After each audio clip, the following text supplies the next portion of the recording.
morning from Vienna and good afternoon to all those joining us from further afar. Welcome to this Prague Process webinar on capacity building in the Prague Process region and the important work of the Migration EU Expertise Initiative. My name is Alexander Malev. I am project manager within the Prague Process Secretariat at the International Center for Migration Policy Development, and it is my pleasure to moderate today's webinar. Back in October 2022, we had the fourth Prague Process Ministerial Conference, which gathered our participating states. We have 47 currently in Prague under the Czech EU presidency. And the main outcome of this fourth ministerial conference was the endorsement of the ministerial declaration and also the action plan for the Prague Process 2023 to 2027. So a 5-year action plan that we are now implementing. Our action plan contains 6 thematic areas. We focus on preventing irregular migration and migrant smuggling, enhancing legal and labor mobility, facilitating the integration of legally residing migrants. We also have one component on migration and development, another one on return, reintegration and readmission, and finally one on international protection and asylum. During the ministerial conference, many countries asked for our migration dialogue to become more operational. And when asked about what this operationalization could entail, one of the main areas was capacity development, capacity building, and the exchange among our states in this area. So this was the main idea behind inviting our colleagues from MIEUX, Migration EU Expertise, who have more than a decade of experience. In fact, MIEUX was established similarly to the Prague Process back in 2009. And this initiative has, on a demand-driven basis, implemented a wide number of projects across the Prague Process region and actually the whole world. So we asked our colleagues to provide some lessons learned in today's webinar, but also to focus on those projects implemented recently in the Prague Process countries. So I'm very glad and I thank my colleagues for organizing a very interesting lineup of projects and speakers that you should be listening today. Another aspect that was underlined in our ministerial conference was the need for adopting a whole of government approach, and we will hear of practical examples on how this is done in a few minutes. I would like to pass now the floor to my dear colleague Megan Pili. Megan is our capacity development specialist at the MIEUX initiative and also works at ICMPD. Megan, the floor is yours. Good morning, everyone. Alex, thank you so much for having us. It's really nice to be able to exchange with other projects and new partners. I've prepared a short presentation to just sort of help set the scene. I'm really pleased to be able to showcase a few of the actions from our current phase of this initiative that covers a variety of topics and countries, and I think presents some really interesting practices and lessons learned which could be useful for Prague Process partners. So the MIEUX initiative, which is implemented by ICMPD, was started 14 years ago, and as Alex mentioned, also at the same time as the Prague Process. And since I only have a few minutes with you today, I thought I would take advantage to share with you a short promotional video, a show reel that we have that very quickly summarizes a bit about MIEUX, what we're doing and how we're working. I'd also like to present briefly just a few of our standardized courses that we've been developing before we move into the next portion of the webinar, where we can showcase some of our partners, experts, and my colleague Claudia to share a bit more on our actions. Migration is among the most complex issues the world is facing today. We connect the institutions working on this topic to learn from one another and find joint solutions to common challenges. Who are we? We are the Migration EU Expertise Initiative, also known as MIEUX. We're funded by the European Union and implemented by the International Center for Migration Policy Development. Since 2009, we've been partnering with institutions around the world to improve mobility and migration management. How? By building bridges between partner institutions and experts. We facilitate knowledge exchange between peers and support them in improving their practices and services on migration. We receive requests from institutions based in Africa, Asia, the EU neighborhood, and Latin America, and the Caribbean, seeking capacity development support on any topic related to migration. Once the request has been approved by a joint EU ICMPD committee, our team taps into a broad network of experts, mainly from European public administrations, to match the type of knowledge or skills needed. Expertise is shared through capacity development activities, including interactive workshops, policy and strategy development support, customized training, and blended learning. With new knowledge and skills, the partner institutions create, refine, or adapt their policies, practices, and services on migration in support of the Sustainable Development Goals and the objectives of the Global Compact for Migration.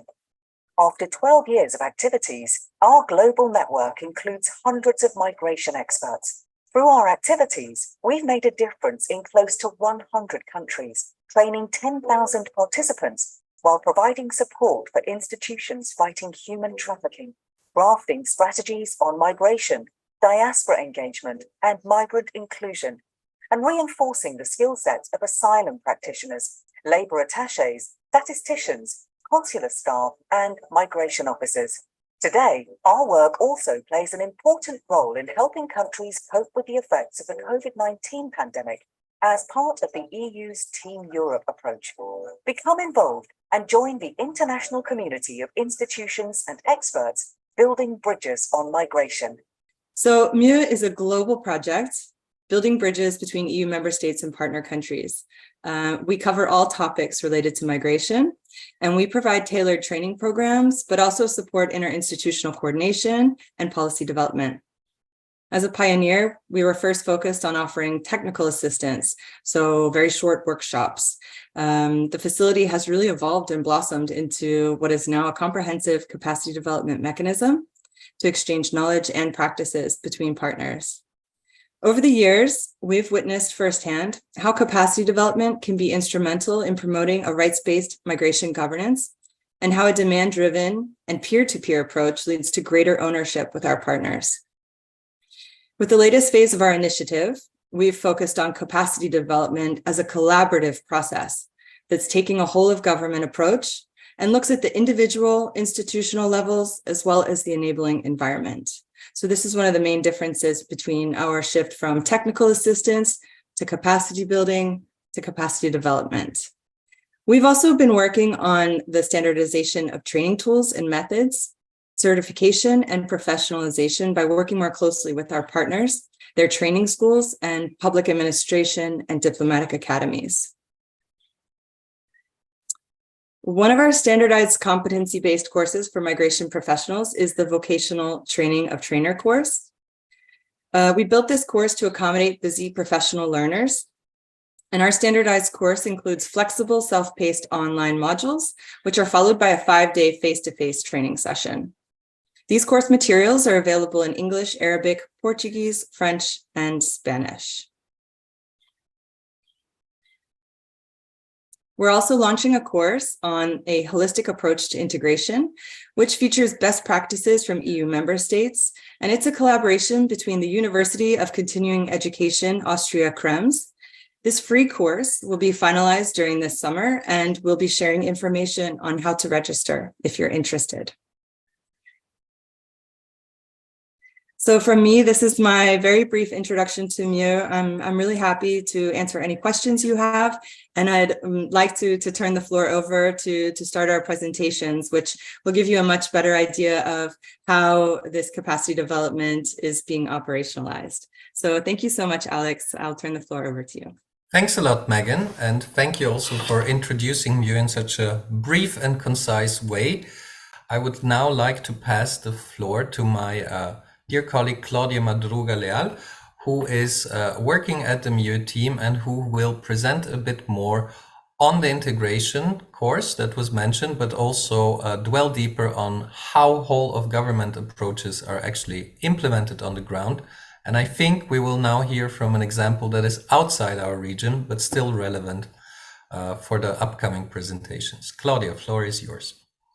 Thank you, Alex, and good morning, everyone. So yeah, I'm Claudia. I will be talking about capacity building through MIEUX's whole of government approach in the Costa Rica 5 project, a project which was actually aimed at developing the country's national integration plan for the next 5 years.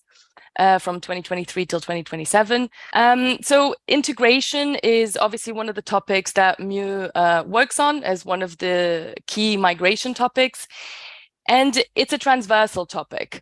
So in order for integration to be successful and comprehensive, the whole government, as it were, must be involved. So from the different national level actors, ministries, public administration agencies, to local level actors, like municipalities. Naturally, not to mention other sectors as well, but the focus here is the whole of government approach. They make integration possible with their specific mandates, and they also have their own perspectives of the migration and integration reality and challenges. So I guess we can say that they hold different pieces of the puzzle, and it was really important for us as we developed Costa Rica's third national integration plan to bring those different pieces of the puzzle together. It's not possible to conceive of developing integration tools without consulting them all, or at least trying to. It's not always easy when you're dealing with a multitude of stakeholders and limited time, resources, everyone's availability. But that's what we try to do.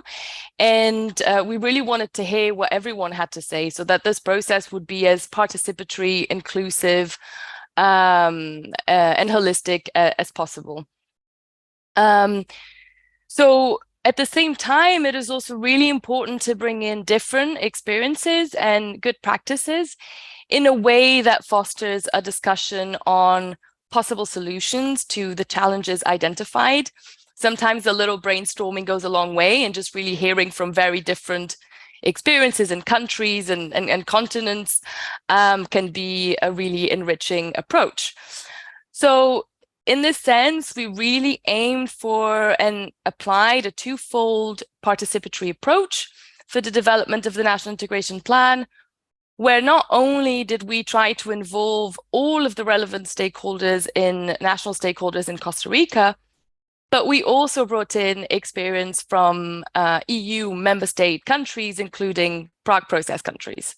So as Megan already mentioned, the knowledge exchange peer-to-peer approach is one of MIEUX's key elements.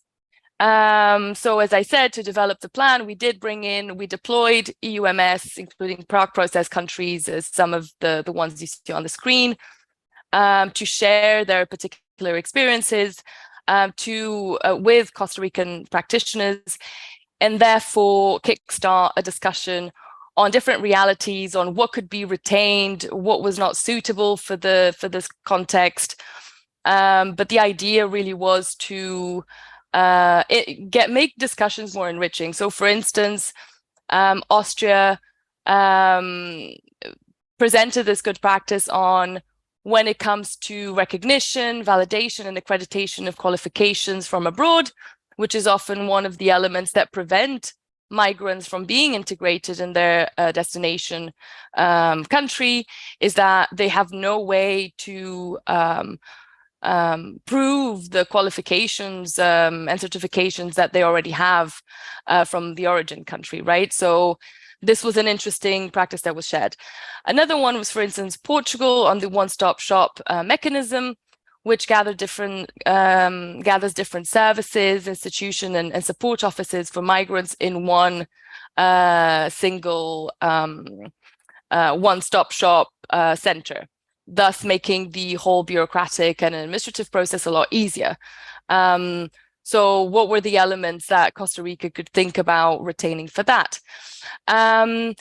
With Croatia, one of the practices highlighted was specific cooperation with employers to secure migrant jobs, so to facilitate that process, and then monitor their performance and their satisfaction, both the employers and the employees, to see in the ways in which that relationship and that practice had been beneficial.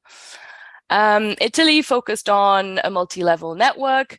So again, when it comes to interinstitutional cooperation, I mean, it's an incredibly important aspect to make sure that there's an integrated mechanism and all the actors are cooperating and communicating in a coordinated way between the national level and the local level. In Luxembourg, for instance, when it comes to education, they highlighted the importance of intercultural mediators because they receive migrants or entire families whose native language is very different from the destination country, and so for them it's a really interesting approach. I mean, not that this will apply to Costa Rica directly because their migration profile is very different and the migrants' profile is very different. Most of them already speak Spanish, except for circular migration of indigenous communities. But even there's an element to think about. How can we maybe connect with those indigenous communities in a way that's a little bit more organized and sustainable? So, and the interesting thing about peer-to-peer is that it really works both ways. It's enriching for the practitioners, hearing about the good practices, but it's also really enriching for those who get to share, as they're also learning about a very different reality, right? We are bridging the gap between EU, between Latin American and the Caribbean, and the discussions are always quite interesting. So it's not about sharing good practices. It's not just about making concrete recommendations saying, you know, this really worked for us, so it's going to work for you. But most importantly, it's about opening up the debate. And sometimes saying what worked in one context already elicits a discussion on challenges in the other, which it can be the starting point for any possible solutions. Someone saying, you know, this really worked for us, and then someone saying, that's great, but it wouldn't necessarily work here. You're already sort of brainstorming and identifying potential issues and then also potential solutions. We hear all of these different buzzwords: whole of government approach, participatory, holistic, inclusive, but is everything so easy and so dandy? There's definitely some challenges with these approaches. For instance, there's certainly a lot of resources and logistics that goes into organizing multiple bilateral, multilateral consultations, workshops, bringing practitioners together, especially practitioners which are based in different countries, based in different continents. They don't necessarily speak the same language. So there's definitely challenges there. So in a way, it would have been so much easier to just task consultants with conducting their research and drafting the Costa Rica's National Integration Plan, present it to the National Director for Migration, who was our partner authority. But this wouldn't have been an inclusive process, and we wouldn't have been able to ensure ownership and accountability that comes with that ownership in the same way. So, you know, however, this is the time-consuming process if we want everyone to be involved. And in order to commit to it at some point with the partner authority, the National Director for Migration, they realized, okay, for us to do a really good job, ideally we should extend the project, but by a few months from what was originally planned, so that we could conduct further consultations and further validation workshops with the stakeholders involved. But the issue was that was also, the country was about to have elections. So that was a risk for the project, and that we couldn't be 100% sure that after the elections there would still be political will to support the plan, and to apply the plan and what was envisaged in the plan for the next 5 years when it comes to integration. So that was quite a big risk. In the end, we went ahead, and that was a really good thing that we did, because we did have further time to continue the consultations, run by them our findings and recommendations, and adjust before the final publication of the plan.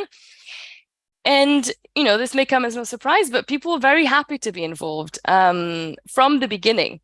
So not just at the end, not just for validation, not just for revision, but this was feedback that we received throughout. From the very first meetings and workshops we organized, stakeholders were really excited to be part of this process. So that was always very rewarding.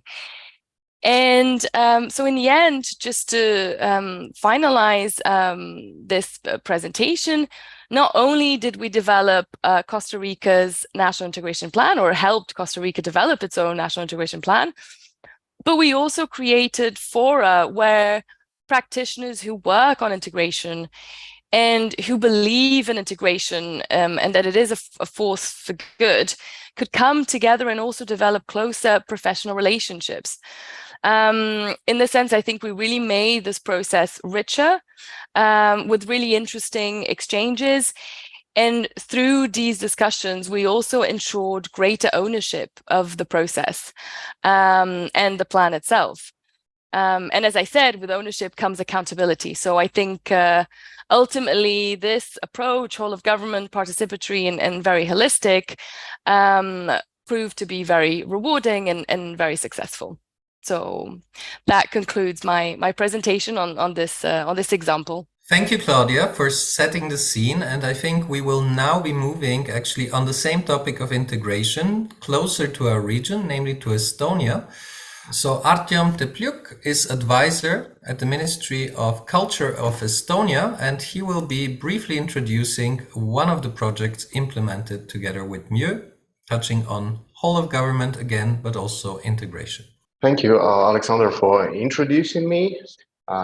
Actually, I have a privilege to participate in this project and share my knowledge and experiences in planning, designing integration strategies.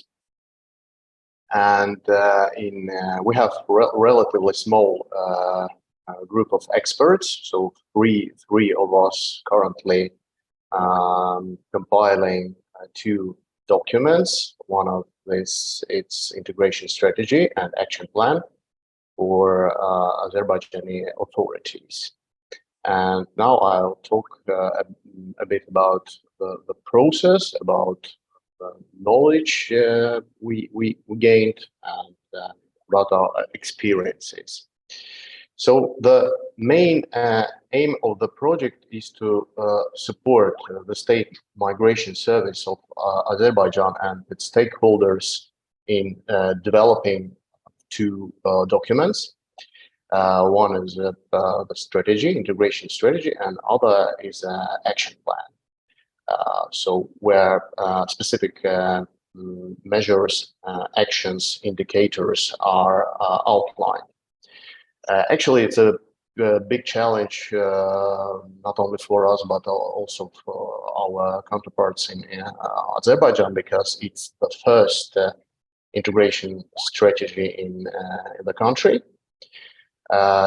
So me and my colleague from Poland, Paulina Bobby's sharing their experiences in our countries, how we deal with integration issues, but also we both participated in the integration network on the European Commission, DG Home Affairs, where we also shared best practices and experiences with our colleagues in other EU member states.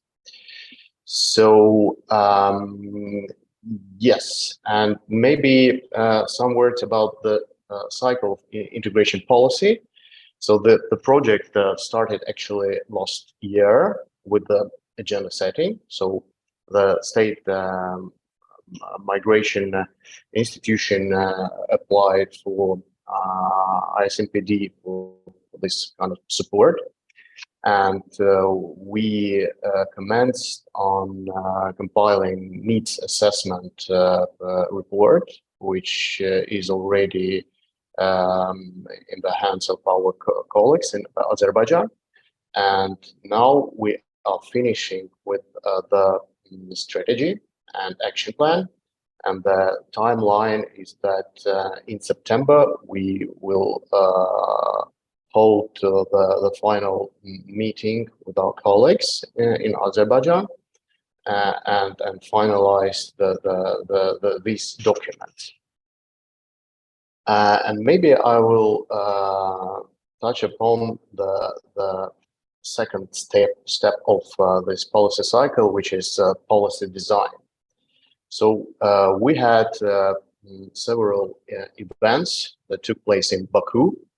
One took place in March this year, so it was a launch event where we introduced the project and also had a fruitful discussion about integration. So currently in Azerbaijan, they have only one definition, which is adaptation. And so we also talked about the nature of integration in other countries and got feedback from our colleagues what their opinions are on this matter. And a week ago, we had also drafting sessions in Baku, where there were like more than 30 participants. So there were 2 days drafting sessions where we had also good materials from our colleagues. And here is some short list. Actually, not all participants are here on this slide, but major institutions that representatives participated in these 2 days sessions. So for us, actually, Claudia already mentioned that the nature of integration policy is quite horizontal. So we are talking about different institutions that are involved in this process, starting from the State Migration Service in Azerbaijan and ending with the Migrant Council and other NGOs. And what we learned is that our colleagues started to think about integration because it was not in their strategic documents, their actions. So they also created good cooperation links between each other on this matter. And we agreed that these kind of discussions should also happen on the regular basis. After the document is finished and approved. So I have a picture right here. So actually, it's not only about integration, but integration is ongoing process because of migration flows that happening all the time. But it also shows that we should look forward in the future. So now we're talking about 3-year strategic strategy, but we also noted that we must take into consideration future trends that may have an impact on the actions and goals of our strategy. So the reason for compiling these documents was not only the official letter from the State Migration Office of Azerbaijan to ICMPD, but also due to external and internal actions. For example, Azerbaijan experiences annual net positive migration, and it has become a country of destination, for example. And we also face the global competition for talents, and this is why our counterparts in Azerbaijan also thinking about attracting talented migrants to the country. As I mentioned, yes, there are no clear definition of integration in the documents, strategic documents, legislation in Azerbaijan. So it's our initiative to define it in these documents. And also we face that there were quite lack of evidence-based policy and no clear mechanism for coordinating activities. So with these events that I mentioned, we try to create a kind of network of stakeholders who will be responsible for implementing integration activities in the country. And of course, the strategy builds on obligations and objectives brought by Azerbaijan membership in international organizations. So these are international conventions that are not listed here, but yes, there were quite many of them. So we had a preliminary objective. So we defined, gave our proposal. I don't know where if they will be amended, because it's only our proposal to the colleagues, but just fresh examples of our discussions that took place a week ago. So the main objective of the strategy is to maintain the Azerbaijan model of a multicultural society, which should hold the principles of multicultural pluralism, a strong common core, and the preservation and development of the Azerbaijani culture. So Azerbaijan is quite multicultural country, and we should use it also in integration policy. So we're talking also about developing a common national identity that is shared among all people who are residing in Azerbaijan. So also the main target groups were defined during the consultations and drafting sessions. And here the target groups are listed here. So temporary staying foreigners and stateless persons, also migrant workers, foreign students, migrant children, family members, foreign entrepreneurs, investors, business persons, permanently residing foreigners and stateless persons, also refugees, asylum seekers, persons under protection of the UNHCR, and separate target group, which is quite special one. It's are citizens of Azerbaijan who are returning from abroad.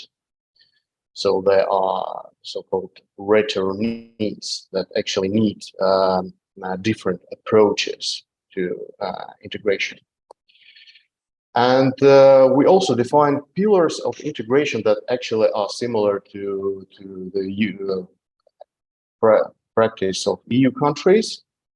6 of them are listed here. So it's cultural integration, educational integration, participation in civil society, labor market integration, access to social services. Actually, we also agreed that not only to social services, but all the services that exist in the country. So we are talking about equal access to the services. And the last pillar of integration is reintegration of the citizens of Azerbaijan, so returnees. So these are the main pillars that were defined.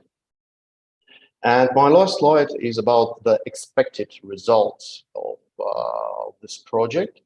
So one document is already provided to our colleague, and it's called Needs Assessment Report. So it was a good basis for creating integration strategy.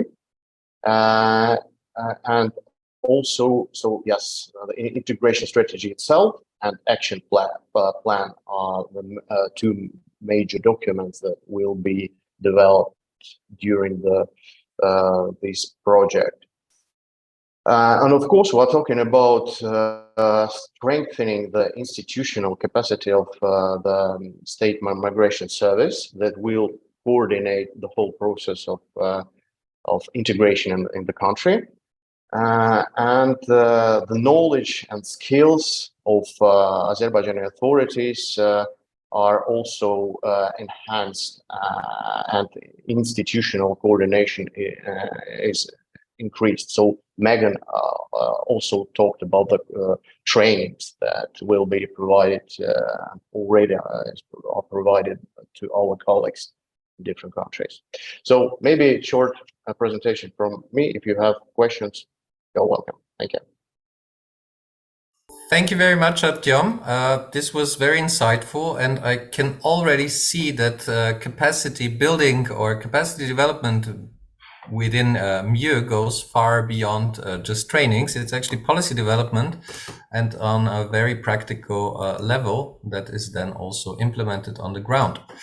This actually brings me to our next speaker, and we will change the topic. From integration, we go to diaspora engagement, and it is my pleasure, and I'm very grateful to have here with us Ms. Violina Donu, Deputy Head of the Diaspora Relations Bureau of the State Chancellery of Republic of Moldova. Violina, please, the floor is yours. Thank you, Alexander. I greet you all, and I'm really happy to be part of this event and to share with you the experience of Moldova within MIEUX expertise. So during the period April 2022 and June 2023, we received experience from the part of MIEUX, and two diaspora experts were contracted for this. So we received the expertise for a midterm evaluation of our national strategy, Diaspora 2025, and for development of its action plan for the third phase of the strategy's implementation. So the overall objective of the action initially was to contribute to the efforts of the Moldovan authorities to enhance their engagement policy with the Moldovan diaspora, and more specifically to support the Bureau for Diaspora Relations in the evaluation of the national strategy Diaspora 2025 implementation. So just to mention here that Diaspora Relations Bureau, the institution that I represent, is actually part of the State Chancellery of the Republic of Moldova, and is a central public authority. This institution, my institution, is in charge with coordinating the national policy for diaspora. So during the action, we had two phases. Phase one was actually to realize, to make this to provide this midterm evaluation of our national strategy Diaspora 2025. And for this, our two diaspora experts that helped us within the whole process, they implemented some activities. First, it was a desk search and development of the methodology to conduct evaluation. After that, activity number two was to provide interviews and consultations with relevant stakeholders. Here we interviewed and consulted central public authorities, local public authorities, and diaspora representatives. Activity number three in this sense was to process data and to analyze product and present the evaluation report.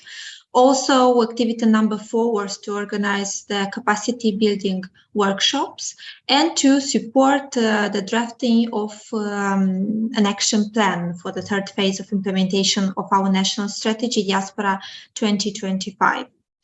In general, the action enabled the necessary peer-to-peer transfer from EU practitioners to the Moldovan counterparts of both theoretical knowledge and practical skills on the monitoring and evaluation of a diaspora strategy. So the proposed activities were designed to create a learning space, allowing the experts and participants to share experience on good practices in diaspora engagement, as well as bringing together the national Moldovan authorities working towards unified objectives. So if shortly speaking about the midterm assessment of the national strategy Diaspora 2025, it was delivered as a report, and it aimed at evaluating of long period during 2016-2021. It included lessons learned and good practices and identified achieved impact, the gaps and the bottlenecks, comparing the status quo against the indicators established. So the report included 5 evaluation criteria: relevance, effectiveness, efficiency, outcome or impact, and sustainability. And the report served as guiding tools to collect data through semi-structured, in-depth interviews, self-assessment questionnaires, online survey, focus group discussions, and document analysis. So for the report, where reached stakeholders, central public authorities mandated with migration and diaspora portfolio, including our national migration diaspora focal points. Also, local public authorities mandated with migration diaspora portfolio, and including migration diaspora focal points at local level. Beneficiaries of diaspora-oriented programs and projects. Here I mean hometown associations, which I established in Moldova at local level. Also beneficiaries of our national programs implemented by Diaspora Relations Bureau, but also by other institutions in my country. Here other stakeholders reached by the report were diaspora associations, Moldovan diaspora leaders, or any other initiative groups. And of course, Moldova's development partners, donors and international agencies, and also representatives of Moldovan civil society organizations. So it was the first phase of the action. The deliverable was the report, which was validated through an official event, an open event. It was published on our page, on our webpage of the Bureau. It was spread out within our stakeholders, beneficiaries, and partners. But here began the second phase. I mean, in February 2023 began the second phase of the action. And it was actually to implement the recommendations of the report. In the context of the recommendations of the midterm evaluation report, the Diaspora Relations Bureau considered relevant the elaboration not of an action plan for the third phase of the strategy, but to elaborate a future sectorial program for diaspora that would represent the continuity of the current strategy, but at the same time would come with additions and updates to the document we have at the moment. The newly drafted program would be approved and will be approved in the final instance by government decision. So therefore, in the second phase of the MIEUX action, were implemented 3 main activities. The first activity was about organizing 3 workshops for 3 kinds of beneficiaries. I mean, a workshop to consolidate Diaspora Relations Bureau staff in order to elaborate the concept of this program, future program for diaspora. Activity number 2 was to organize workshops for our central public authorities and local public authorities, so to gather them and to consult them about the most actual subjects related on diaspora migrants problems and what would be relevant for the future diaspora program. And also activity number 3 was to provide the workshop for diaspora, also consulting them on the future document program for diaspora. In general, these 3 workshops covered some specific topics, like to identify and list the priorities or issues to be addressed in the future program, like to identify needs to update or complete the indicators of our present national strategy Diaspora 2025, also to identify some principles and methods of policy evaluation, to implement the policies, to develop policies focused on developing of an action plan. Also, these workshops had the aim of knowledge sharing sessions, so exchanges of best practices and examples within EU member states, in order to consolidate the findings of the evaluation and to gain new insights and information from other countries and institutions. In fact, after these 3 workshops, the experts, together with the Aspirations Bureau staff, elaborated the concept of the future diaspora program. So the concept is now elaborated, the action is now accomplished, and we have the deliverable this concept that is only the first stage in elaborating of national policy document that will be the future program for diaspora. And now the program, the concept was published for public consultation, and we hope that we will begin the elaboration of the namely the text of the future program, and we will begin the procedure to approve it through government decision. Hope it will be till the end of this year. But the base that was very necessary for us, I mean the midterm report of evaluating the actual strategy, and this concept that will help us to elaborate the future program for diaspora, were 2 key aspects of this action that we really needed a lot, and we are quite grateful for MIEUX that they provided us this expertise for these 2 main key aspects, main steps, main 2 deliverables quite necessary for our future program for diaspora.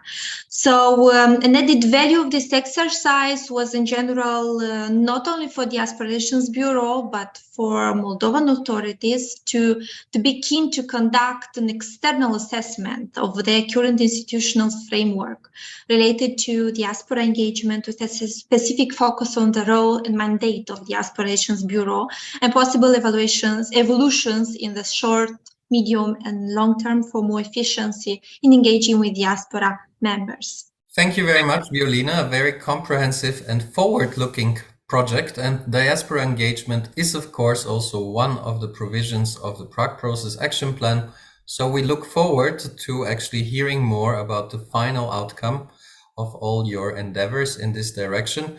And I was pleased to learn that MIEUX is not only working across borders and bringing peers together from different countries, but also very useful in bringing together institutions within a single country.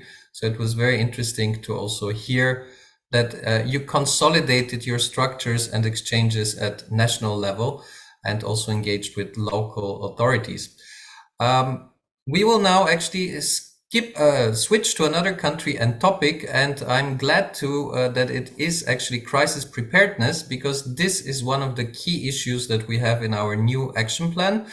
Resilience, preparedness of states, risk analysis, and how to actually react to any crisis that may face in the future.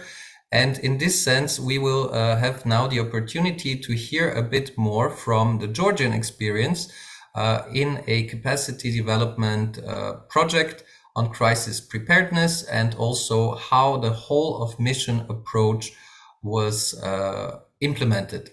So it is my pleasure to introduce to you our final speaker, Ms. Maya Bartaya, who is Deputy Director of the Consular Department of the Ministry of Foreign Affairs in Georgia. Maya, the floor is yours. It's a pleasure for me to participate in this event and to speak about Georgia's experience on consular crisis preparedness and management. So, protection of rights and interests of our nationals abroad is one of the priority areas of the Ministry of Foreign Affairs of Georgia, which can be implemented through diplomatic missions and consular posts.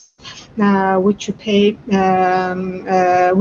play a crucial role in supporting and assisting nationals abroad during the crisis. Consulates are the first responders when their nationals are affected by a crisis in the host countries by providing information and emergency assistance on or organizing evacuations.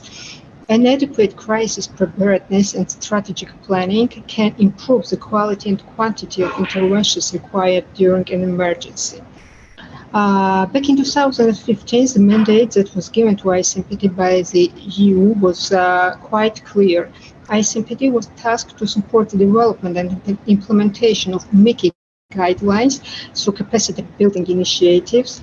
To put it simply, the ultimate goal of the MIEUX initiative was to increase the protection and the assistance offered to non-citizens during emergencies, hence contributing to make our world safer for everyone, leaving no one behind. ICMPD made strategic decisions to focus on non-traditional actors, which are often forgotten, namely consular staff. They have developed an original capacity building program to improve the crisis management capacities of consular staff. So our cooperation with the ICMPD started in 2018, and we together jointly implemented a project on consular crisis preparedness in the framework of the EU-funded Migrants in Countries in Crisis, so-called MIEUX project, through the Consular Crisis Management Training Initiative.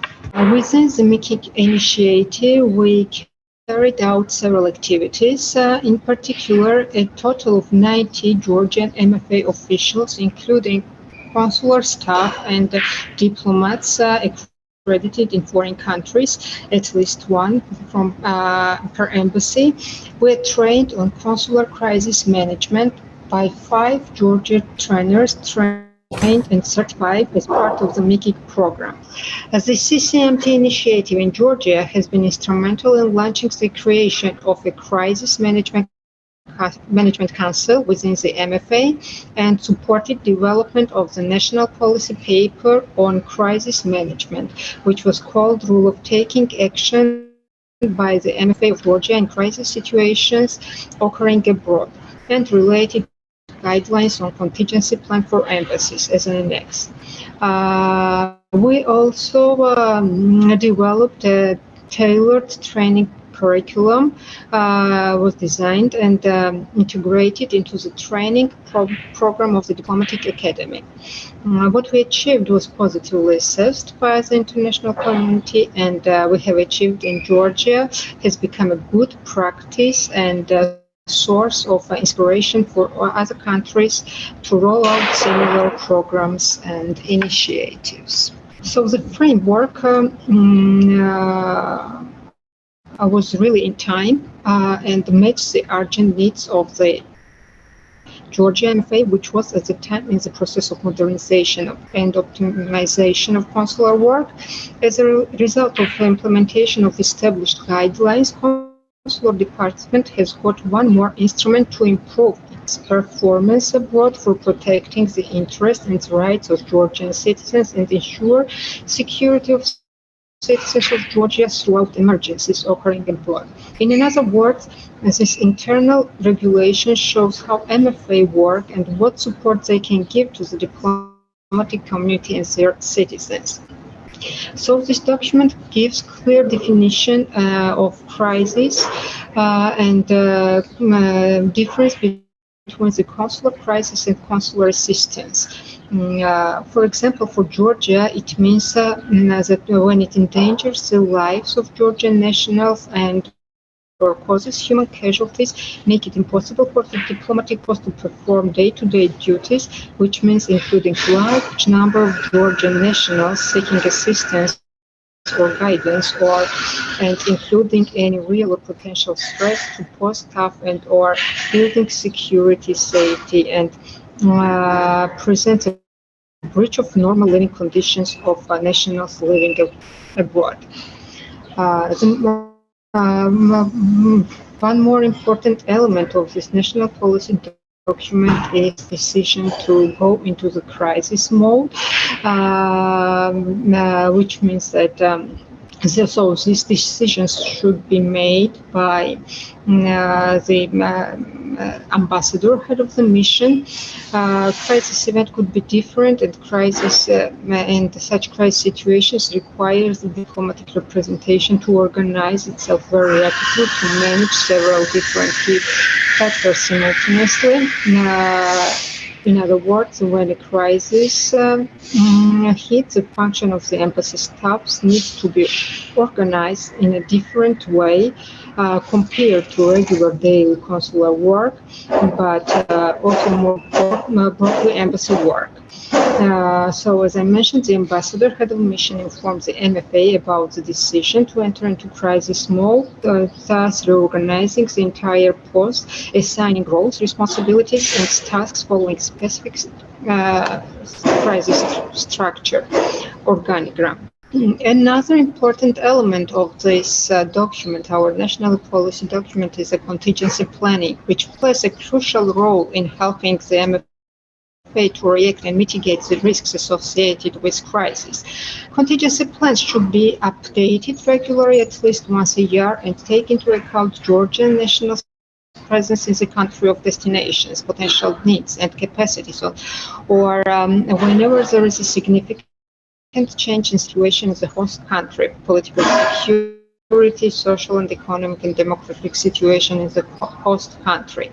Profile of fellow nationals is destination country, situation analysis such as risk assessment and description of various threats that might impact migrants.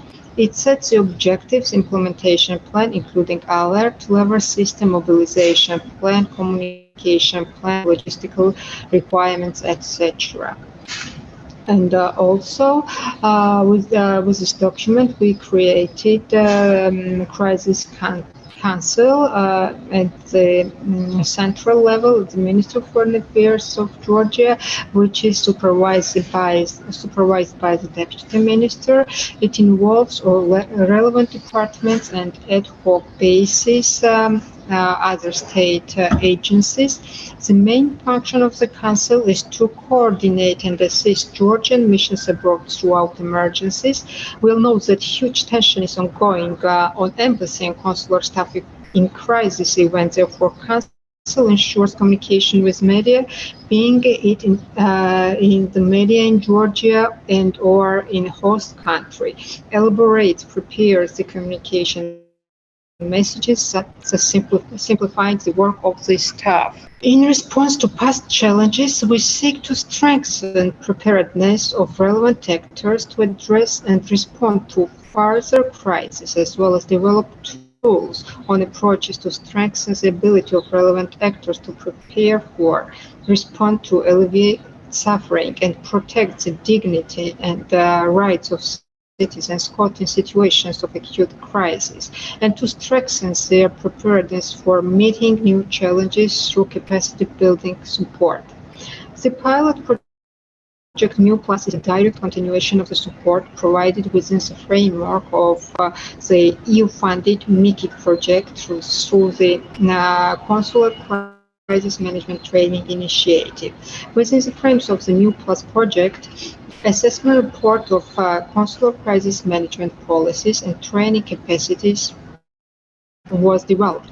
We revised policies for protected national abroad and developed under the MIEUX project or conducted knowledge exchange sessions on best practices related to protection of nationals abroad, conducted training sessions and semi-live simulation exercises in selected Georgian embassies, and upgraded the status of consular Crisis Management Council within the Ministry of Foreign Affairs of Georgia. Now I want to present shortly what has changed when we have implemented MIEUX initiative action in Georgia and refined the crisis framework.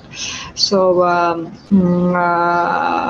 the new policy document, refined policy document, actually have three main principles. It's built on three main principles. The first one is a whole mission approach. It means that a crisis is not just a consular crisis. The whole Georgian mission shall be involved in this crisis management, and each staff member shall have its roles and tasks tasked by the ambassador, by the head of the mission. Another principle is 90% of preparedness, and good crisis response is a result of excellent preparation, and that's why we pay particular attention to the crisis management contingency plans to be permanently updated and tested regularly. And we also think that it's very important to have distribution of crisis roles and responsibilities among the staff members, especially when it is a small embassy and depending on the type of crisis. So the organization will vary. In small foreign missions, one person can be responsible for multiple tasks, in particular taking account that the majority of Georgian embassies are of medium size. Allocation and distribution of functions is also very important, and one of the main principles of this policy document. Next slide. Despite heavy lessons learned and tragic events, international experts, national governments, and general societies believe that we all need to learn from past crises to change the things for better. We have put huge efforts in development of crisis management field in Georgia, but there is always room for improvement, and there might be some work ahead. What is the major takeaway of Georgia of past crises and capacity development measures? So I will try to list several most important ones. First of all, although the annual state budgets allocate funds for effective service delivery and protection of Georgian citizens abroad in crisis and safeguarding their rights and interests, however, the budget of diplomatic missions does not have a dedicated budget line on consular crisis situations that can create technical barriers for fast and effective response. Unfortunately, crisis management is not for free, and many expenses just will become necessary from one minute to the other. This does not make a special budget necessary by all means, although it will be helpful, of course, but at least a considerable amount of money needs to be reserved that can be used without prior affirmation by the hierarchy of the crisis management team. Second, it's important to look after yourself, watch for burnout. Crisis management involves additional stress, additional threats to safety and security of diplomatic staff, consular officials. Preparedness of personnel to be posted abroad should include not only training of crisis management tools, but also stress management. We think that it is also very important to have a rapid response team. As crises occur usually unexpectedly, there should be a team established and available that can support the consular department without prior notice. This team should not only consist of consular or diplomatic staff, but also of other institutions and experts needed in crisis situations. Facilitate cooperation with an engagement of compatriots in consular crisis response, and as well as facilitate public-private partnership during the consular crisis. Also, increasing use of modern technologies for consular assistance, including for the purpose of delivering services to persons with disabilities. And lastly, e-register. Although there is a legal proceeding for consular registration initiated by legislation of Georgia, and however making it easier accessible, especially for travelers, could be considered by the MFA Georgia. A good register where people indicate where they could be found makes planning in case of crisis easier. Enhancement of the register will support establishment more accurate and disaggregated data on Georgian nationals abroad who might one day face crisis and be in need of help. The COVID pandemic became a global shock which was unique to our lifetime. Many countries have been under pressure to respond to this crisis, even those with well-established crisis management capabilities. As a protection of nationals abroad require as a minimum efficient foreign service, prepared consular staff, adequate regulatory framework, availability of financial resources, and advanced communication with the citizens abroad. The coronavirus pandemic clearly showed that a large-scale crisis is a real possibility. The state needs to be prepared for such emergencies and create efficient safeguards for the consular protection of their nationals abroad, which might be limited due to the global or national crisis.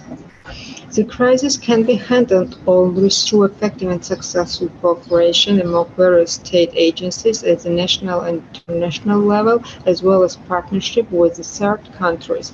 It is also obvious that providing effective consular services is possible if the consular posts are equipped with well-trained personnel and backed by a comprehensive crisis management framework. We are determined to serve the best interest of our nationals abroad, and we will use the assistance of ICMPD in providing and striving for perfection and strengthening our future response efforts. So at the end, I would like to once again thank you and thank ICMPD for their continued support. Thank you, Maya. Thank you for sharing the comprehensive presentation. I would now like to come back and ask Megan about the main thread throughout all these actions, and maybe still ask her about the main recommendations from the MIEUX approach to capacity development. We, of course, have the training academy in the Prague process, and we're eager to learn from our colleagues and from our national experts how to best go about capacity development. And this also brings me to the question what the difference is between capacity development and capacity building, a term that we use in the Prague process. But maybe to start, Megan, I just give you some inspiration and invite you to maybe share some of the lessons learned, recommendations, and also methodological approaches or good practices that you could share with us. Thank you. I would like to thank all of the speakers for these presentations. And I think the fact that we have partner authorities, experts, colleagues joining us to share their achievements and the work that they've done for the MIEUX initiative is really a testament to, I think, the success of our approach in general. We really are building bridges. We are making connections. And this is something that's very important to our approach to capacity development. When we started to reform our approach to strengthening capacities with our partners around the world, we discussed this shift from capacity building to capacity development. You know, how can we make this something substantive and not just theoretical? So what this means in practice for us is that we have worked more in this phase to really look at all phases of the capacity development cycle. So we start with capacities and training needs assessments. This varies. We take a flexible approach depending on the topic and the partners involved. And we follow the cycle through to the end with monitoring and evaluation. And this goes beyond just general project management, because with the capacity development approach, we're moving away from just a strict gaps analysis and looking at the issues and the needs. And we are trying to take a more holistic approach with our partners to understand very well the existing structures, the existing expertise, and how we can bring the right people together and mobilize our actions. So this is part of the shift. I think in practice, you can see through some of the actions today that were presented, because we work on all topics in all countries, and we are bringing together experts from EU member states and countries outside of the EU to share with our partner countries. We have to maintain a lot of flexibility here, but it's very important that we support the contextualization, that we are not simply taking an expert from Estonia and dropping them in another country and just sharing practices. This is, it takes a lot of work to be able to really contextualize and create a useful exchange. I think that we also have a lot of very practical, when we speak about training, we have a lot of practical things that we're doing. In the case of Georgia, we are doing crisis simulations. We're doing a lot of training of trainers. With the capacity development approach, ownership and sustainability is essential. And so everything that we're doing in a participatory way with the partners is really to this aim, to make sure that at the end of the action, that everything is sustainable, and that the partners can basically take over from there. So I think this, particularly in the case of Georgia, for example, but I think also with Moldova and Azerbaijan, like Claudia mentioned, we talk a lot about whole of government approach. This is great, but we also have to be mindful that there are some inherent challenges. And already when we're thinking about implementing this approach, to have a very pragmatic idea about the time needed and competing priorities of various stakeholders, and making sure the right people are involved in the specific process. So those are some of the lessons learned that we've learned from that specific approach that I think would be useful in general contexts. I wanted to ask, because this is also a new point within the Prague process, the aim to connect state authorities to local entities and local authorities, but also non-state actors. So what are the challenges in this respect? We often hear that there are frictions between the state and the local level. On the other hand, everyone recognizes the importance of getting together and working on the same objective. Maybe you could share some of your experiences. Yeah, I would say maybe it's a twofold challenge. I mean, on the one hand, at the national level, you have the policy, you have the strategy. So I think you might have a more theoretical approach to integration, for instance. And then with the local authorities, you have maybe some specificities on the realities on the ground, and they might not be fully aligned with those strategies and policies. So I think there's a lot of room for calibration between what we would like to do, what we think we can do, and then what the reality is. And I think local authorities are much better placed sometimes to know the specific challenges that migrants are facing, because they might be dealing with them face to face. Another challenge is maybe a more logistical challenge. I mean, in the case of Costa Rica, it was difficult just to bring them together because most local authorities are not based in the capital, right, where the ministries are based. So, I mean, how do you facilitate that debate when those stakeholders are not in the same place? So that in itself, it can be a challenge, is that there's maybe not enough channels for that kind of continued debate between the different actors. So something we tried to do was, I mean, just sponsor their participation to the workshops and consultations we were holding in San Jose. And we also tried to get to them through the virtual approach. But these are efforts that in the long run, I mean, it's always going to be a challenge because most municipalities are outside of San Jose, and Costa Rica is already a relatively small country, so you can imagine how those challenges will be amplified in much bigger countries. How do you bridge that gap? So I think that would be one of the key challenges. Thank you. That leads me to my next question, which is directed to Artyom. I hope you are still with us. And it is about the whole of government approach. I mean, you are an advisor to the Ministry of Culture, but you have, of course, been working with all the different ministries. And this is also an ambition that we have in the Prague process. We mostly work with the migration authorities, ministries of interior in most cases. But what is your experience of linking the different ministries together? Is that only a temporary joint cooperation, or is that something that is then sustained also in the implementation process? Mm-hmm. So I would say it's a coalition of integration. So I also talked about it in my during my presentation. So yes, there are formal platforms for gathering, for exchanging information, and these are steering group and steering committee. So in one group, our colleagues from ministries and state institutions gather on the regular basis and discuss the future actions, also assess the effectiveness of implementation of those actions. And in other groups, there are also representatives of local municipalities, NGOs, and so these kind of formal networks. But we also organize not so formal events like Academy for Integration, where we talk specifically about different topics.